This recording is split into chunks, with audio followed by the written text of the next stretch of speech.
So finally managed to finish another game, this time a slightly longer game called the Technomancer. So this is a sci-fi, you could even say post-apocalyptic RPG set on Mars. So first let me briefly give you the story of the game. This is set on Mars a few hundred years into the future. People from Earth came to Mars and have lost contact with Earth. Water is scarce on Mars, and as a result, corporations who control the supply of clean water run the planet. There are a few different corporations that run their own cities. Within these cities, you have different factions. The normal humans, the army, the intelligence.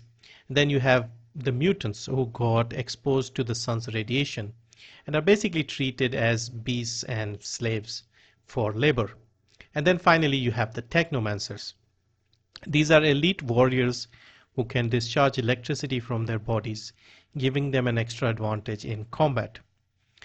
So you are one such Technomancer called Zachariah.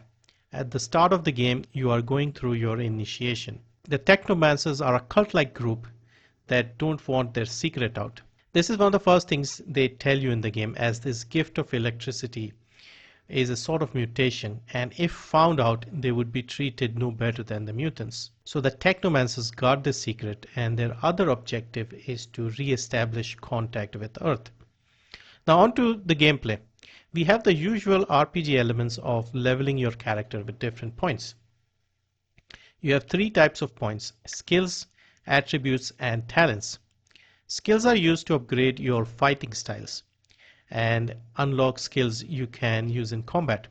Talents are things like charisma, lockpicking, and attributes are things like strength, agility that enable you to use certain weapons. Skill points you get every level, talents you get every 3 levels, and attributes every 4 levels. Now let's talk about combat. On paper this is very detailed and pretty good, but in practice it's not that great. There are three combat styles: Warrior, Rogue, and Guardian. Warrior uses a staff as a primary weapon. Rogue uses a gun and dagger, and Guardian uses shields and heavy weapons like maces. Each have their own skill trees that you can focus on. On top of this, you have the Technomancy skill tree. These are basically sort of mage abilities, as you can use your electrical spells along with the standard combat style. You can even electrify your weapons. All sounds pretty good, right? Sadly, the difficulty is very unbalanced. Early on, you will get destroyed by even random small-time enemies. Another thing to mention is in this game you have two companions alongside you. Once again, they are no good, as you are left fighting 4 or 5 enemies on your own while your companions stand a long way away, slowly taking shots at the enemies and barely doing any damage. Another issue I found with combat is that it gets repetitive very quickly. This is a semi-open world style of game, and you spend a lot of time going back and forth between certain areas, the same areas, over and over and over, and when you have to fight the same group of 3 storm locusts for the 17th time, it gets annoying. There's only one solution to all of this: turn the difficulty down to easy. Sadly, there is no other way around this. I started the game on normal difficulty, and after about 4 hours or so, I had to make the choice of either stopping the game altogether or starting over on easy difficulty. I chose the latter. The reason why I kept playing the game is because I found the story, setting, characters, and the RPG elements well done. There are several different factions with their own agendas, and as you uncover the secrets, things get more and more interesting, and that is what kept me playing. As mentioned earlier, this is a semi-open world game with 2-3 big areas separated by loading screens. You will spend a bit of time in the first area walking back and forth doing all the quests and leveling up. And then it opens up and adds a couple more bigger areas along with a few smaller ones. The main and side quests are what I found very interesting. Yes, there are the usual ones like fetching things and killing monsters to clear areas, but there are also a lot of others that help shape the story. Quite a few of them have choices where you can be the bad guy basically.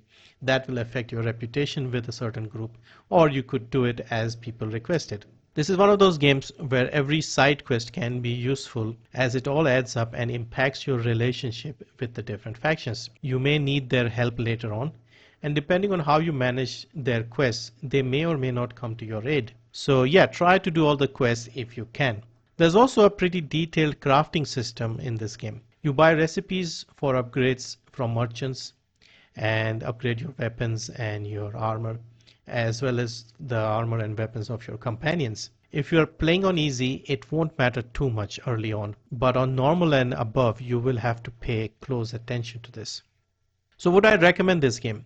Yes, but on easy difficulty. If you want to play this for the RPG elements, then yes. If you want to play for the combat, then no. The first few hours will be very rough.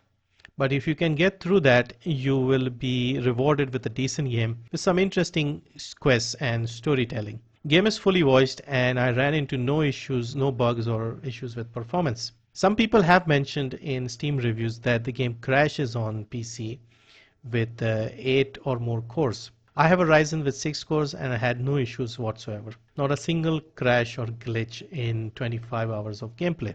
The game is made by Spiders, the people behind Greedfall, and more recently Steel Rising. I was a big fan of Greedfall, so I kinda knew what I was getting into going into this. In some ways it did things better than Greedfall in my opinion, even though this was an earlier effort. The locations looked different here compared to Greedfall, which had a lot of repeated interiors. Similarly, the different areas were well populated compared to Greedfall, where we had a lot of empty town centers, etc. And of course, this game only costs $2 on sale. I played the GOG version, but you can get it on Steam as well. I'll put the links below so you can check if it's on sale whenever you're watching the video. Overall, I think it's a very good game with some great elements, but let down by a bit of jankiness and some weird difficulty spikes. I'm a fan of Spiders and I know their games, so I was happy with the result. But yeah, you can't go wrong with $2. So yeah, another game done. I'll hopefully try and do a few shorter games next, because this one took, as I mentioned, about 25 hours to finish on easy. If I was playing on normal or harder difficulties, you can easily double that, because there were fights where I was dying like 10 times in a row before managing to beat the creature or the enemy, while on easy you got that done in your first attempt. So yeah, times will vary on harder difficulties. But yeah, overall I think I enjoyed this game. Not an incredible game, not a terrible game. If you approach it with the right mindset, I think you'll get good entertainment out of this.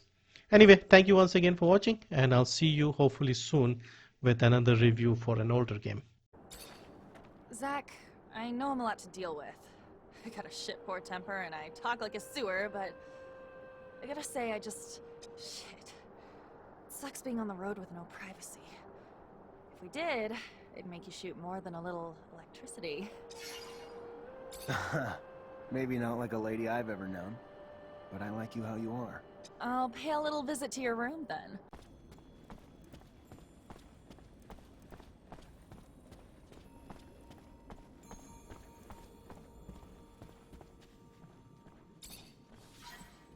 Can I come in? Come here.